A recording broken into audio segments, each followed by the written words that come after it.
श्रुतम् ओंकारध्वनिगम्य अपारा पावने अक्षर गर्भित सारा चारों वेद सत्य जाकी ताकि महिमा जगत प्रकाशी आत्म तत्व रहस्यम् महामान्यं जगद्गुरुं प्रचंड धर्म सूर्यं तं वंदे श्री गुरु तारणं वंदे श्री गुरु तारणं। बोले जिनेंद्र भगवान की जय हो, भगवान महावीर स्वामी की जय हो, भगवान के समम शरण की जय हो, वीरराग धर्म की अहिंसा परमो धर्म की निर्वाणी माते श्री की परम पूज्यकार प्रवर श्रीमद जिनदारण मंडलाचार्य जी महाराज की श्री जुगार ग्रंथादि राज की शुद्धात्म देव की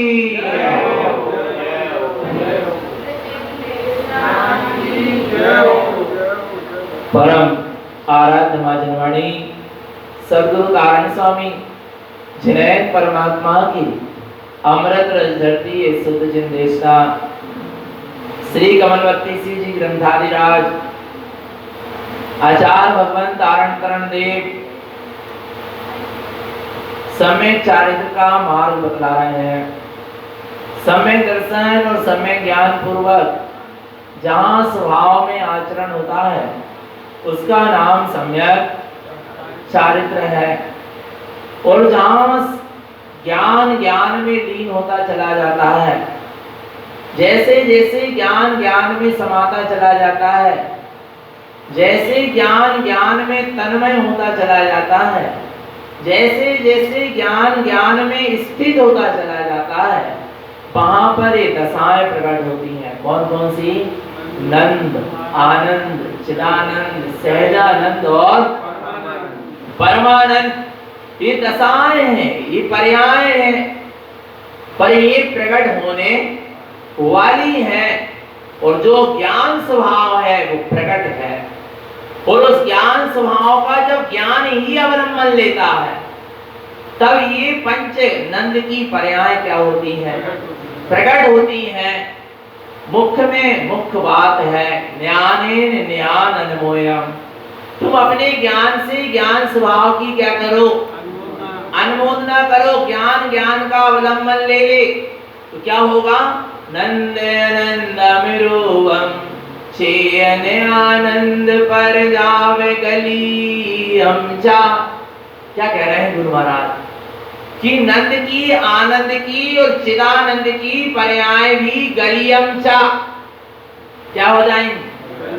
गल जाएंगी। गल जाएंगी माने नंद पर्याय आनंद में बदल जाएगी, आनंद पर्याय चिदानंद में बदल जाएगी, चिदानंद पर्याय सहजानंद में बदल जाएगी, और सहजानंद की पर्याय परमानंद में बदल जाएगी। आ रहा भगवान आत्मा? नहीं आ रहा समझ में?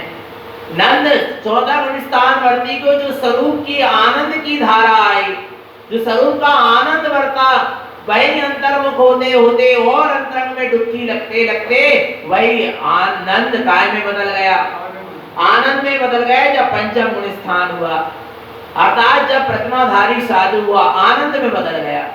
जैसे जैसे शुद्धोपयोग पूर्वक स्वरूप रमणता होती चली गई, साधु दशा प्रकट हुई, वीतराग भावलिंगी पना प्रकट हुआ, वहां पर वही नंद और आनंद की दशा काय में बदल गई?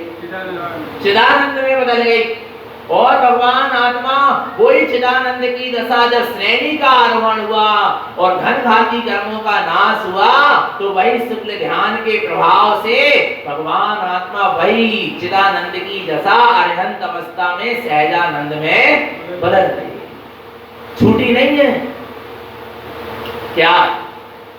क्या आनंद की दशा छूटी नहीं है? आनंद की दशा क्या होने जा रही है? दिनों दिन बढ़ती चली जा रही है, उत्कृष्ट वृद्धि को प्राप्त होती चली जा रही है। जैसे कोई प्राइमरी का टीचर था और उसका प्रमोशन हो गया तो काय का हो गया? मिडिल का हो गया, और प्रमोशन हुआ तो हाई स्कूल का हो गया। पर क्या छूट गई इसकी सर्विस? प्राइमरी से मिडिल में आया तो क्या छूट गई क्या? छूटी नहीं, प्रमोशन हो गया। क्या हो गया?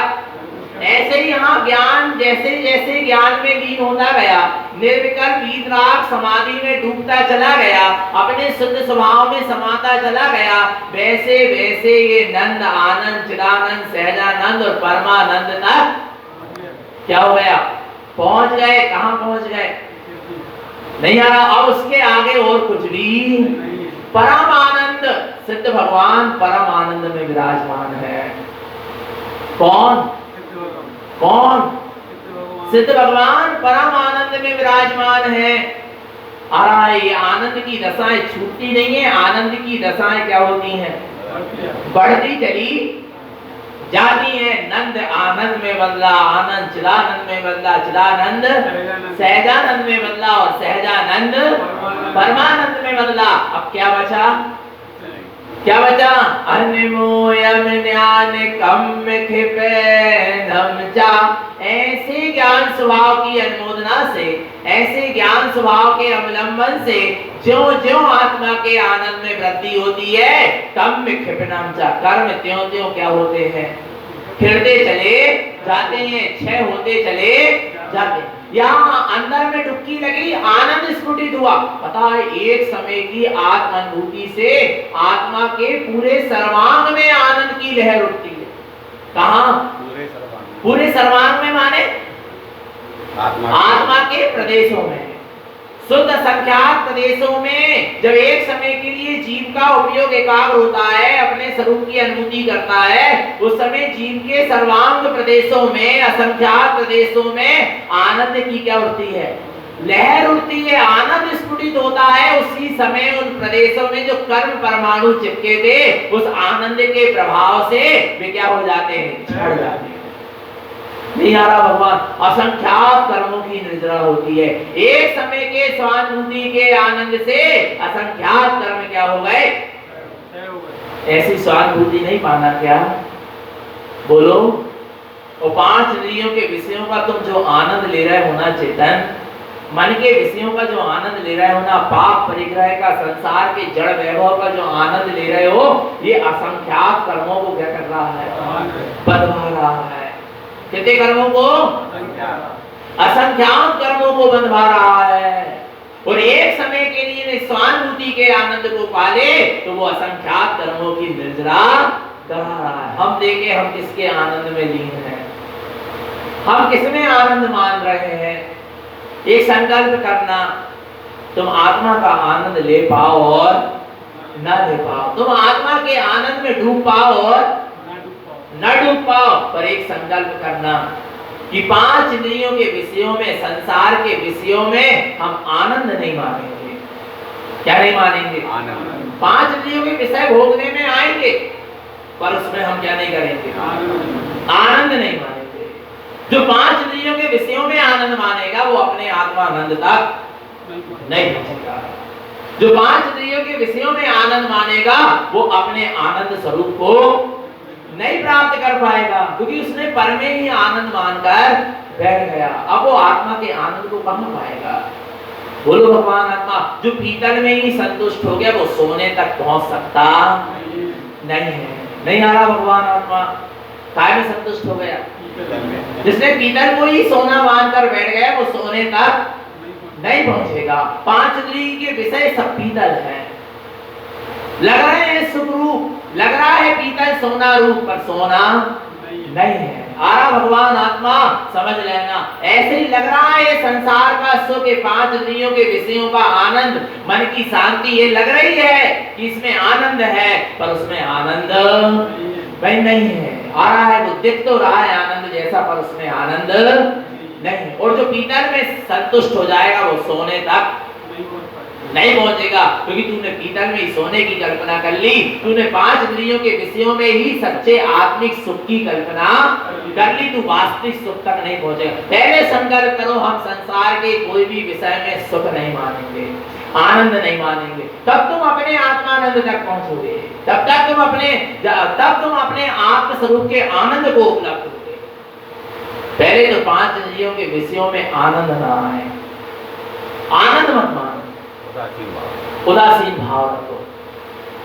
ऐसे नहीं पहुंच गए तीर्थंकर आत्मा के आनंद तक, ऐसे नहीं पहुंच गए चक्रवर्ती अपने आत्मा के आनंद तक। उन्होंने पहले संसार के विषय भोगों में क्या करा, बोलो, आ रहा है, आनंद की मानता का त्याग किया कि इसमें आनंद नहीं है, तब अपने आत्मा के आनंद तक पहुंचे हैं, ऐसे नहीं पहुंच गए।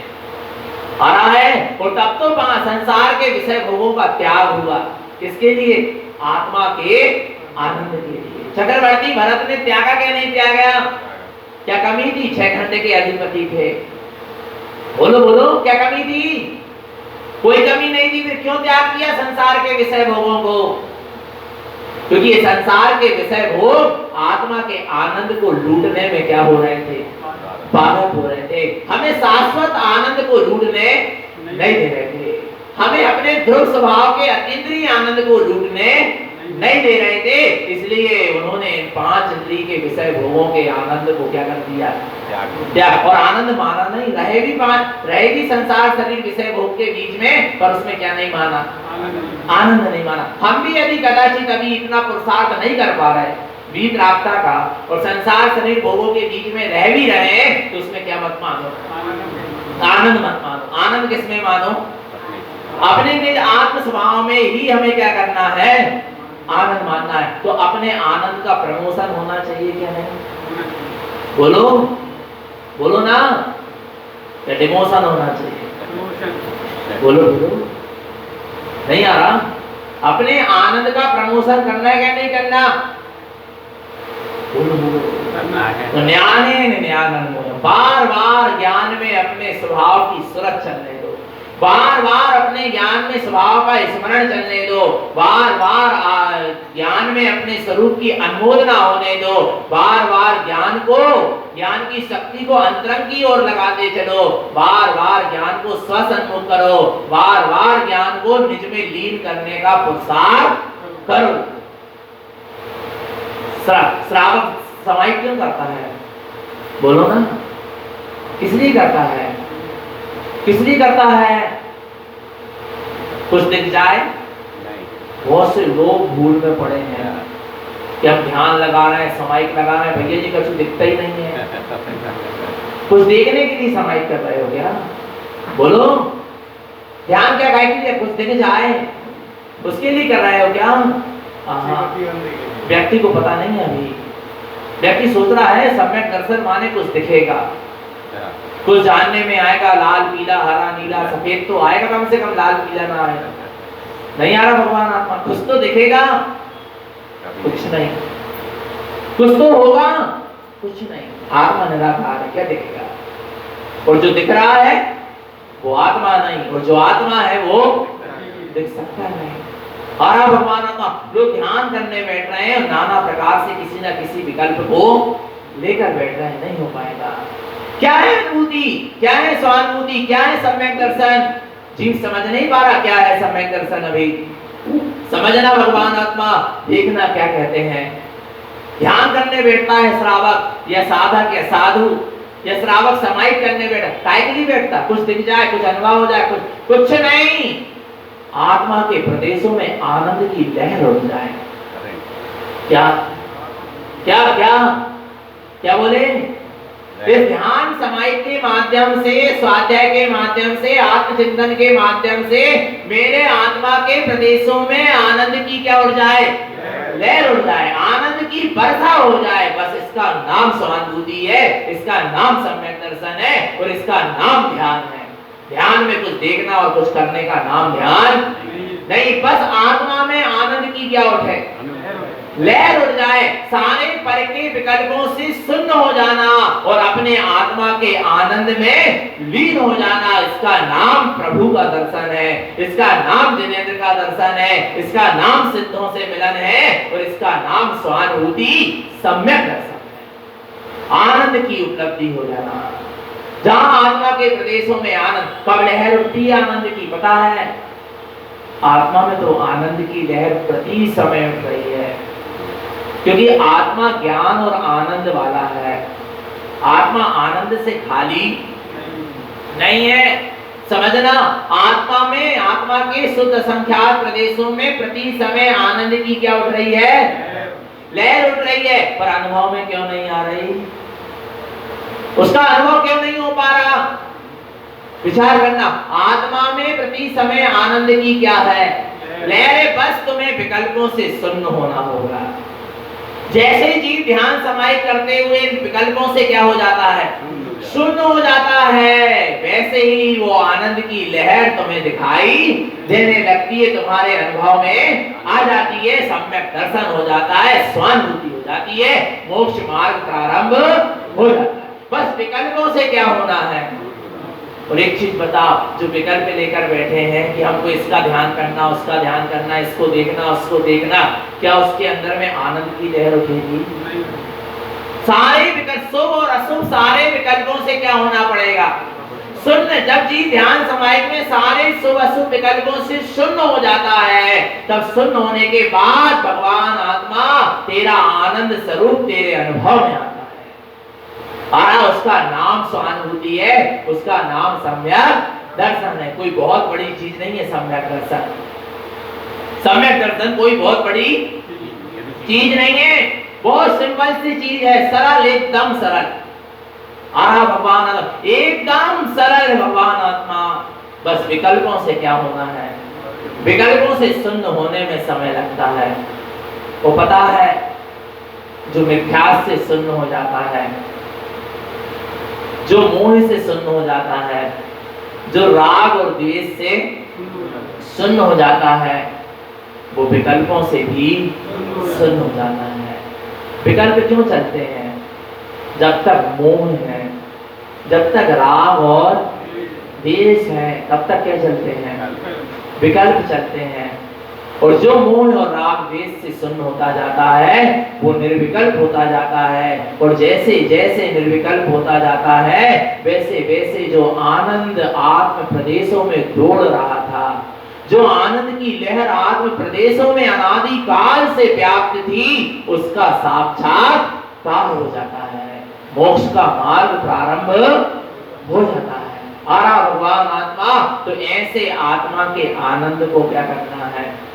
बोलो, लूटना क्या नहीं लूटना, और आगे बढ़ना है क्या नहीं बढ़ना, पक्का है क्या नहीं है? अब ध्यान समाहित काय के लिए करोगे? किसी को देखने के लिए नहीं, किसी पर वस्तु तक पहुंचने के लिए नहीं, बोलो मन की शांति के लिए नहीं, क्या आत्मा के आनंद का साक्षात्कार करने के लिए?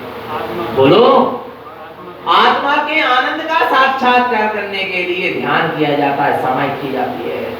सुबह साधक जब समाहित में बैठता है, आत्मा के आनंद को लूट कर उठता है। और जब आत्मा के आनंद को लूट कर उठता है, तो उसको लगता है फिर उस आत्मा के आनंद को फिर क्या किया जाए? फिर लूटा जाए। इतना आनंद आता है उसमें, तो फिर दोपहर में समाहित करता है, फिर उठता है, तो फिर उसको लगता है वो आनंद की प्रतीति बनी रहती है। जो उस ध्यान समाहित में स्वानुभूति से आनंद उत्पन्न होता है, उसकी क्या बनी रहती है? प्रतीति बनी रहती है। वो आत्मा के आनंद की प्रतीति फिर उस जीव को फिर खींच कर कहां ले जाती है? अंतरंग में ले जाती है। फिर शाम को समाहित में बैठता है, फिर उसको आत्मा के आनंद का साक्षात्कार होता है। और जब उपयोग बाहर आता है, तो उपयोग वो आत्मा के आनंद की प्रतीति में लीन रहता है। और जो जो आत्मा के आनंद की प्रतीति में लीन रहता, तो फिर समय नहीं लगता, फिर रात्रि में समाहित में बैठ जाता है। फिर उसकी वो आत्मा के आनंद की जो उसको क्या लगी है? रुचि लगी है, फिर उसको वो क्या करती है? अंदर की ओर खींचती है। भगवान आत्मा सोते में, जागते में, उठते में, फिरते में, खाते में, पीते में, नहाते में, धोते में, हर समय उसको आत्मा के आनंद की प्रतीति क्या होती है?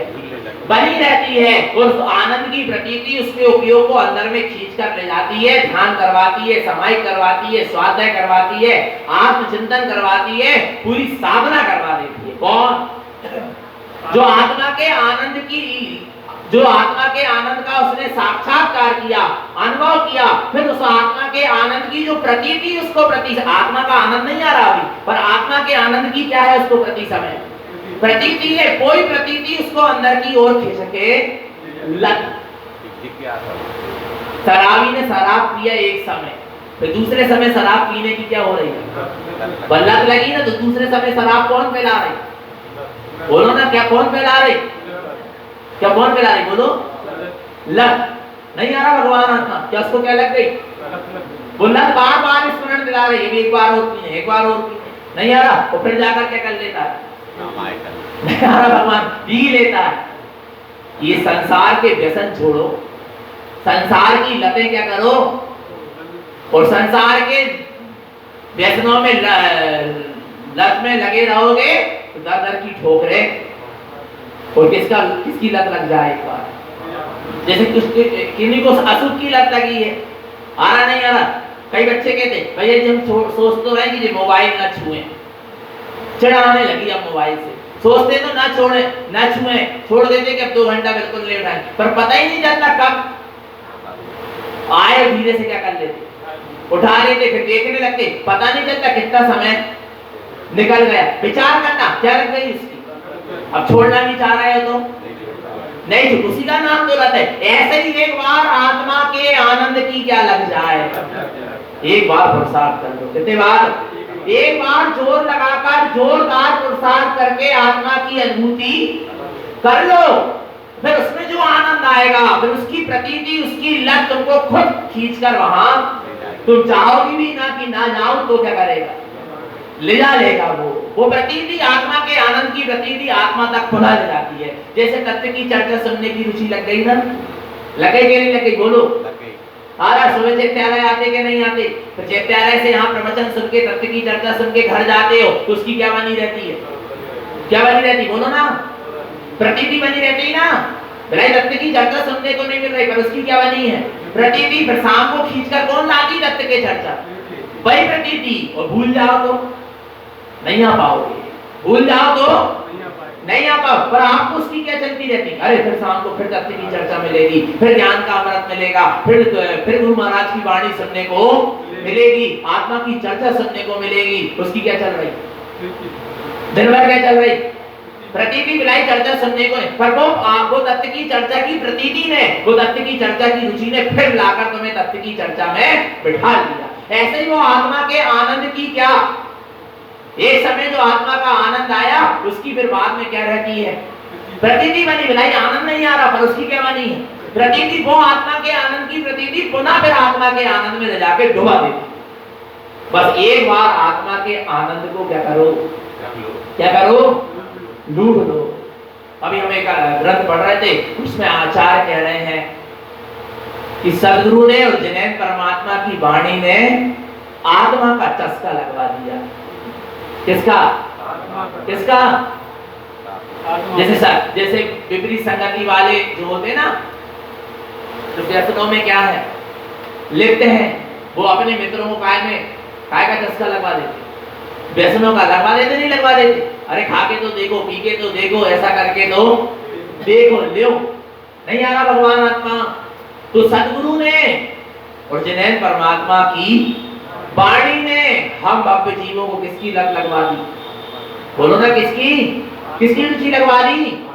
आत्मा की रुचि लगवा दी, आत्मा का रस लगवा दिया, आत्मा की तड़प लगवा दी, आत्मा की लगन लगवा दी, आत्मा की लत लगवा दी। आ रहा नहीं आ रहा? फिर उसके बाद अब क्या करें? फिर जब जीव को स्वयं आत्मा की रुचि लगन लग जाएगी तो भगवान आत्मा वो उसका पुरुषार्थ फिर स्वयं करेगा। फिर जिनेंद्र मिले तो और ना मिले तो, गुरु मिले तो और ना मिले। इसलिए सदगुरु के रहते रहते आत्मा की रुचि को क्या कर लेना, जगा लेना। फिर आत्मा की रुचि लग जाएगी तो नरक में भी तेरा काम बन जाएगा, फिर देव गति में भी तेरा काम बन जाएगा, त्रिजन गति में भी तेरा काम, किसी भी पर्याय में तेरा काम बन जाएगा। नहीं आ रहा भगवान आत्मा? किसकी रुचि लगा लो, किसकी रुचि लगा लो? आत्मा की रुचि लगा लो बस। तो कैसे आत्मा की रुचि कैसी है? विचार करना, बस आनंद को लूटो, एक बार लूटो। कितने बार? एक। अच्छा सुनो, ना आए पसंद ना, तो बिल्कुल दोबारा आत्मा में जाने की कोशिश मत करिए। दोबारा बिल्कुल आत्मा की तरफ देखना ही नहीं। एक बार देख के देखो, एक बार आत्मा का अनुभव करके देखो, एक बार आत्मा की अनुभूति करके देखो, फिर दोबारा बिल्कुल मत करना, बिल्कुल नहीं। ना अपनी चर्चा सुनने, ना कोई नाम ही मत लेना, पर एक बार करके तो देखो, वो चीजें ही ऐसी है, एक बार उपलब्ध हो जाएगी तो बार बार उसमें उपलब्धि लगेगी जब तक पूर्ण दशा प्रकट न हो जाए। आत्मा ऐसी चीज है। और आत्मा माने कौन? मैं स्वयं। आत्मा माने कौन? नहीं आता भगवान। किसकी महिमा, किसके गीत गाए जा रहे थे? अपने गीत गाए जा रहे। अपनी इतनी महिमा है, आ रही क्या नहीं आ रही? पहले जड़ की महिमा तो छूटे, पहले संसार की महिमा तो छूटे, पाप विषय कसायों की महिमा तो छूटे, तब तो अंदर से आत्मा की का आवे, महिमा आवे। आरा भगवान आत्मा। अब आगे देखो, गुरु महाराज आपने तो बता दिए, क्या बता दिए कि ये आत्मा के आनंद को क्या करते जाओ, ढूंढते चले जाओ। पर क्या करें, जी कर्म भी तो बड़े फेर रहे हैं, जी कर्मों के कारण वो आत्मा को आनंद हम का नहीं कर पा रहे, लूट नहीं पा रहे। किसके कारण नहीं लूट पा रहे? किसके कारण नहीं लूट पा रहे? कर्मों के कारण। बोलो बोलो। कर्म बाधक नहीं है आपके मार्ग में। कोई भी कर्म और कोई भी कर्म का उदय आत्म साधना में बाधक नहीं है, मोक्ष के मार्ग में बाधक। यदि कर्म और कर्म के उदय मोक्ष के मार्ग में बाधक होते तो पारसनाथ को कितना बड़ा कर्म का उदय आया, ओले 72 वर्षे 10 भाव तक कमट उनसे बेर लेता रहा, आना है कष्ट पहुंचाता रहा, कितना कर्म का उदय। कौन सी बाधा आई उनकी साधना में? बोलो। वे अपने आत्मा के आनंद में लीन रहे, तटस्थ रहे, मध्यस्थ रहे, अपने आप की विपरागता को उन्होंने छोड़ा नहीं। कौन सी बाधा आई बता? बोलो बोलो।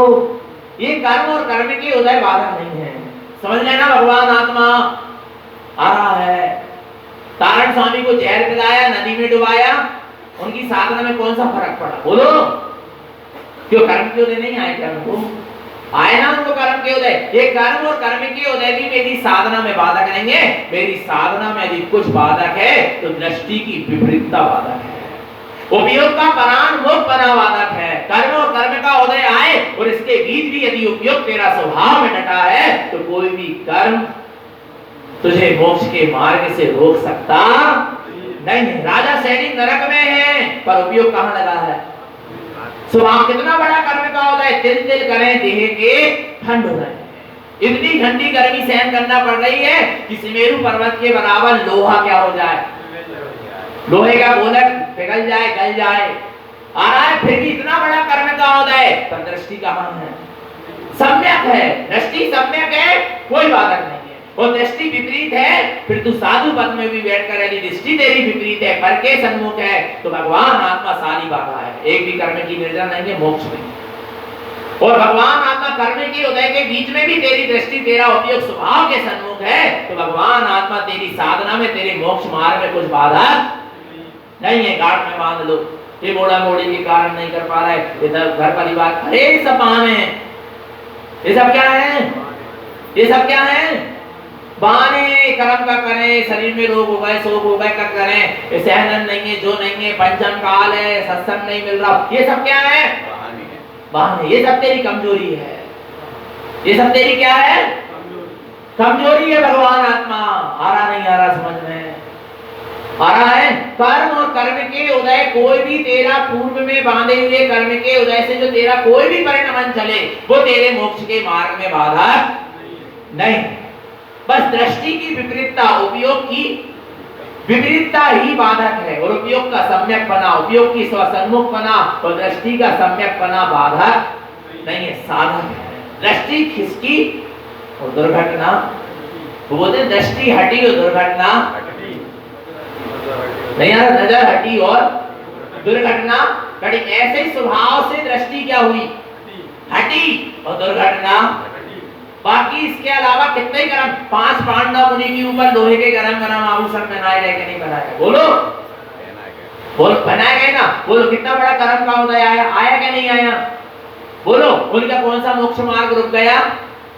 रुका क्या? उनकी दृष्टि स्वभाव में डटी रही तो कोई दुर्घटना नहीं होती। और स्वभाव दृष्टि से क्या हो जाती?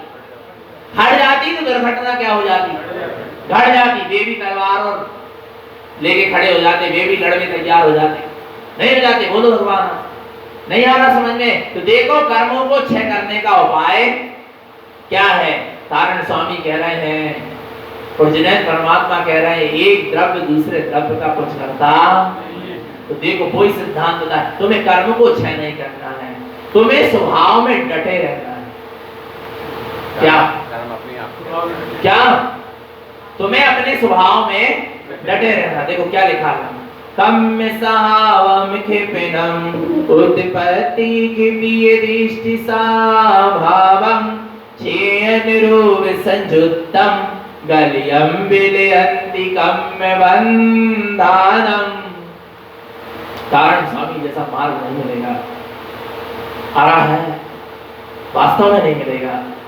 पता है लोग कर्मों की निर्जरा तक के लिए इतने सारे क्रियाकांड आडंबर बता रहे हैं कि इससे तुम्हारे कर्मों की क्या होगी।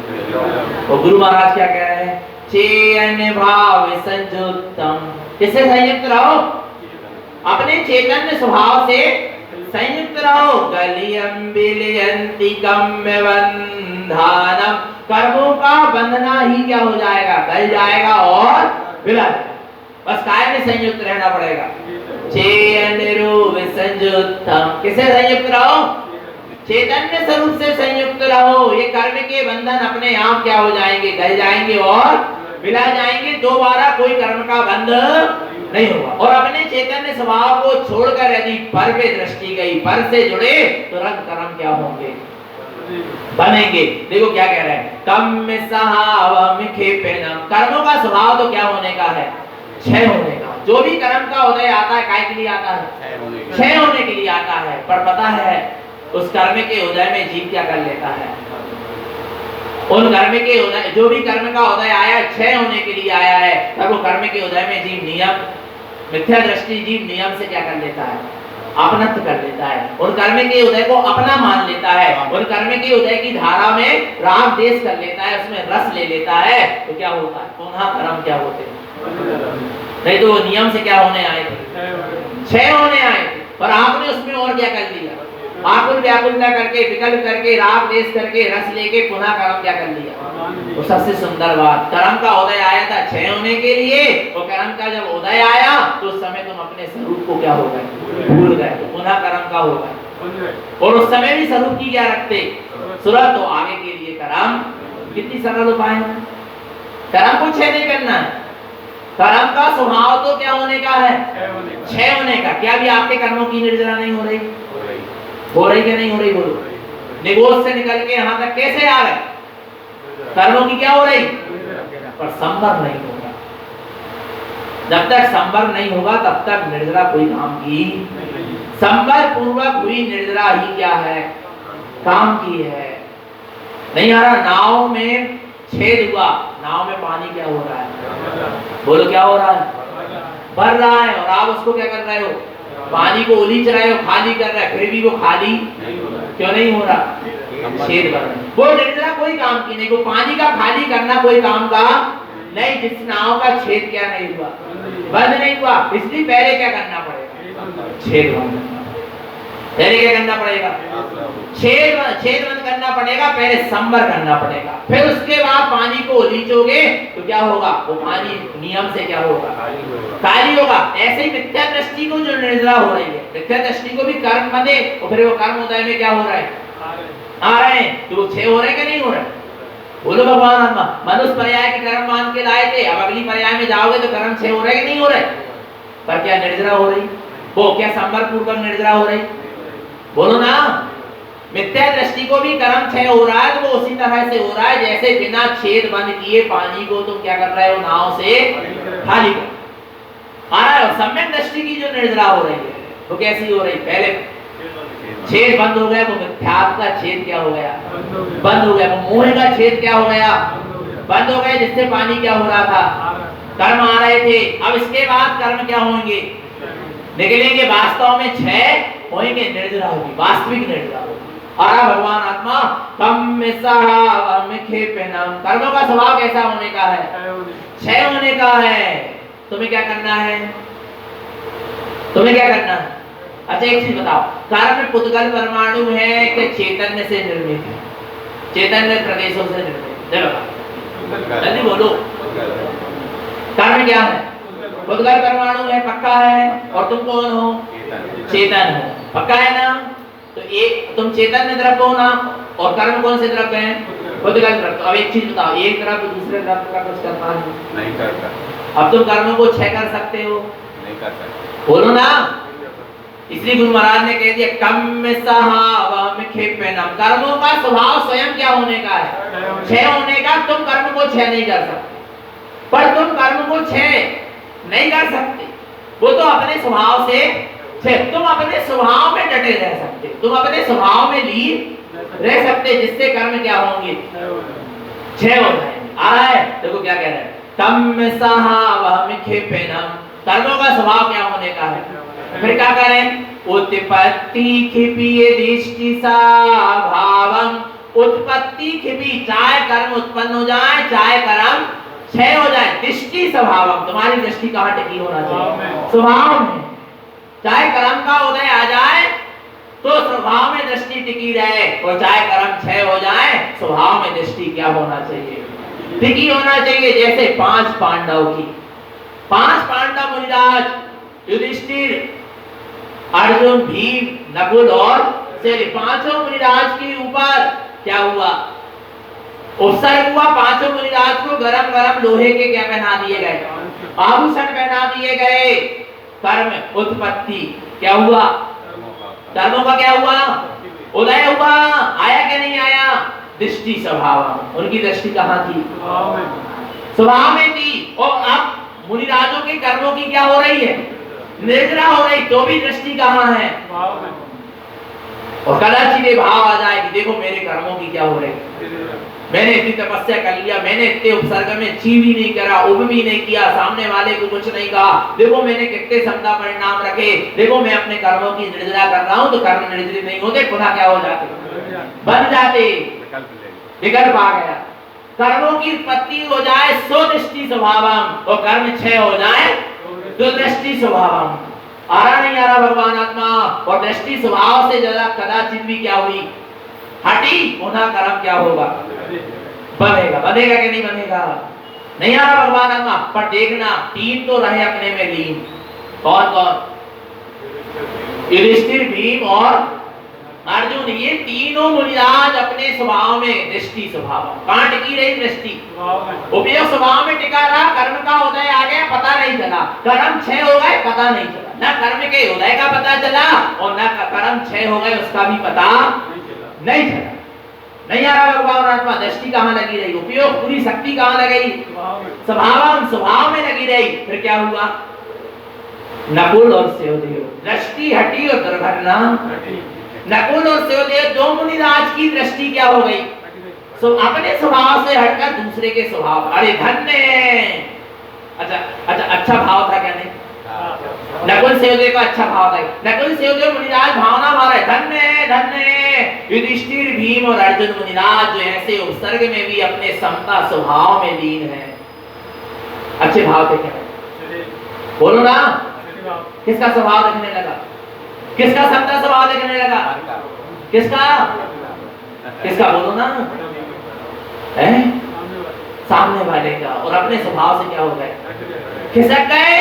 3 मुनिराज युधिष्ठिर, भीम, अर्जुन तो उस कर्म के उदय को समता भाव से अपने स्वरूप में लीन होकर क्या कर दिया उन्होंने? क्षय हो गए उनके कर्म, और केवल ज्ञान की क्या हो गई? प्राप्ति हो गई। घनघाती कर्मों का नाश करके सिद्ध दशा को क्या कर गए? पा गए। और अर्जुन और नकुल और सहदेव 2 मुनिराज अपने स्वभाव से क्या हो गए? च्युत हो गए। अच्छा, अच्छी भावना थी क्या? पर सच्ची भावना नहीं थी। क्या? दूसरों के स्वभाव के भी, दूसरों के गुणों के भी तुम गीत गा रहे हो, तो ये अच्छी बात तो हो सकती है, पर ये सच्ची बात तो यही है कि तुम्हारी दृष्टि कहाँ टिकी होना चाहिए? कहाँ टिकी होना चाहिए? स्वभाव में। जरा सी स्वभाव से दृष्टि क्या हुई? हटी। भगवान आत्मा, इतनी बड़ी दुर्घटना घटी कि वे नकुल सहदेव चाहते तो उसी भाव से कहां चले जाते? मोक्ष चले जाते। पर भगवान आत्मा, उनका भी आयु का अंत आया और जाकर सर्वार सिद्धि में देव हुए। कहां देव हुए? कहां देव हुए? सर्वार सिद्धि में देव हुए। अब कितने भाव बाद जाएंगे मोक्ष? 33 सागर बाद। कितने सागर बाद? जरा सी दृष्टि स्वभाव से हटी, इतनी बड़ी सजा मिल गई 33 सागर की। जेल की सजा 33 साल। नहीं मिल गई, फिर से एक बार किसी माँ के गर्भ में आना पड़ेगा, चौथे काल में जन्म। अरे नहीं आ रहा, नहीं आ रहा। स्वयं के स्वभाव से जरा सी दृष्टि क्या हो गई, बोलो ना, हट गई या नहीं हट गई? बोलो भगवान आत्मा, क्या क्या कितनी बड़ी दुर्घटना घट गई, कितनी बड़ी। सर्वार्थ सिद्धि में 33 सागर के बाद फिर मनुष्य पर्याय में किसी माँ के गर्भ में जन्म लेना पड़ेगा। आ रहा है, फिर जन्म होगा, फिर वही संसार, फिर उसके बाद उनको पुनः मुनि पद को धारण करना पड़ेगा, पुनः सदुपयोग, पुनः आत्मलीनता होगी, तब क्या होगा? बोलो क्या होगा? मोक्ष होगा। और चाहते तो उसी समय अपने में डटे रहते तो चेतन रूप संयुक्तम, अपने चैतन्य स्वरूप में क्या रहते? डटे रहते, संयुक्त रहते, तो गलियम विलयंती कम बंध, सारे कर्म क्या हो जाते? जल जाते, विला जाते। आरा भगवान आत्मा विचार करना, अब हम देखें हमारी कितनी दृष्टि पर में है और कितनी दृष्टि स्व में है। बोलो भगवान आत्मा, कहाँ दृष्टि करना है? कहाँ? स्वयं में। उत्पत्ति स्थिति दृष्टि स्वभाव, चाहे कर्म उत्पन्न हो जाए चाहे कर्म क्षय हो जाए, दृष्टि कहाँ होना चाहिए? और दृष्टि पर में है तो कर्म उत्पन्न होंगे, कर्म बनेंगे, और दृष्टि स्वभाव में तो कर्म क्या होंगे? पूरा खेल दृष्टि का है। पूरा खेल किसका है? काय का है? दृष्टि का है। दृष्टि ही तुम्हारी सृष्टि का निर्माता। कौन? दृष्टि तुम्हारी सृष्टि का, तुम्हारे भाग का क्या है? निर्माता है। जरा सी दृष्टि सुख में गई, किसकी? किसकी? नकुल और सहदेव की। कौन? कहां पर गई दृष्टि? सुख में। क्या सुख में? सुख में गई थी, असुख में नहीं गई। कोई पाप से कसाय में नहीं गई। ये भी नहीं कहा कि मेरे भाई, मेरे भाई नहीं कहा, भाई शब्द भी नहीं कहा। भाई लग जाता तो असुख में चले जाते। साधर्मियों पर, किस पर? नकुल से देख रहे साधर्मियों पर, वीतरागी साधुओं पर ऐसा अवसर हो रहा, धन्य अपने समता परिणाम में लीन है, उनकी समता परिणाम के गीत गा रहे हैं। अपनी कष्ट नहीं दिख रहा है, ना अपनो स्वरूप दिख रहा, नहीं आ रहा भगवान आत्मा। फिर भी क्या हो गया? कर्म का, सब कर्म का बंद हो गया ना, सर्वार्थ सिद्धि के देव तो हो गए ना। नहीं आ रहा भगवान आत्मा, नहीं आया। अशुभ पर, शुभ पर भी दृष्टि गई, स्वभाव से दृष्टि क्या हो गई? हट गई। देवगति 33 सागर। और वही अग्नि का संयोग दिपायन मुनि को भी बना। बना क्या नहीं बना? बोलो ना। और उनकी कहां पर दृष्टि चली गई? क्रोध का सहायक पर, अशुभ पर दृष्टि गई। कहां पर गई? और अशुभ पर दृष्टि गई तो क्या हुआ? दुर्गति, नरक जाना पड़ा। जाना पड़ा क्या नहीं जाना पड़ा? बोलो। पर स्वभाव से दृष्टि क्या हो गई? और 3 पांडव की दृष्टि कहां डटी गई? तो क्या मिल गई? नहीं आ रहा। दृष्टि सुख में गई तो भी कर्म का बंध होगा, सदगति का बंध। दृष्टि अशुभ में गई, दुर्गति का बंध, नरक गति आदि का बंध, आ रहा पाप का बंध। और दृष्टि कहां गई? शुद्ध में गई तो कर्मों की क्या है? तरह निर्जरा है, और सीधे क्या मिलेगी? मुक्ति मिलेगी। इसलिए दृष्टि को कहां रखो? जिने पुण्य पाप नहीं कीना, आत्म अनुभव चित्त दीना। क्या सुंदर कहते हैं। समझ में नहीं आती थी बचपन में जब माँ पढ़ाती थी, 12 भावना 6 डाला का पाठ शाम को पढ़ते थे बैठ के, ये लाइन बहुत अच्छी लगती थी, पर अर्थ पता कुछ नहीं पता था क्या कह रहा था और क्या, पर बहुत अच्छा लगता था इसको। ये लाइन जब आती थी, वो आ रहा है 12 भावना में, जब ये 6 डाला 5 भी ढाले थे, जब ये लाइन आती थी एक अलग अच्छा लगता था, पर पता नहीं था कि क्यों अच्छा लगता है।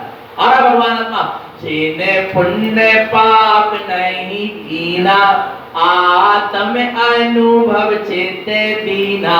नहीं, जिस चीज की उपलब्धि होना रहती है ना, उस चीज के प्रति पहले से ही रुचि क्या होती जाती है?